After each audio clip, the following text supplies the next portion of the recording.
ए गोरेलाल तू तो नौ ज्यादा निकला का था हो। गए हुए कल को भूल जा एक दान हाथ में और आज जो तेरे सामने खड़ी है उसे दे। अरे भैया रुका इतना हाथ से काट देगा हमारे न्यारे ड्राफ्ट तुमसे कैसे लागे।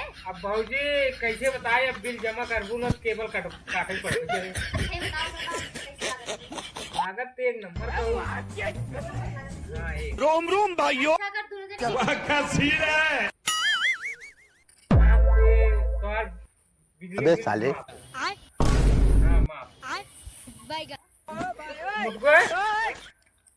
पूछ कब आओ चाहे चुम्मो कब देबू। हाँ भाजी जी बतावा चमुआ कब देबू अब्बई देबू बिजान देबू परसों देबू चौथे रोज देबू फिर बाद देबू बिजान हमरे घर क्यों न रहे दोपहर 12 बजे आया।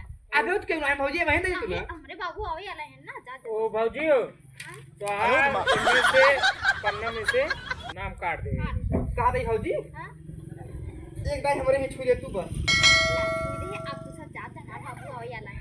चलो ठीक जाने है छुआ जिन चो मार चला चला चला बिजान 12 बजे आवे बा विज्ञान 12 बजे हाँ भाजी आओ आशा रखू।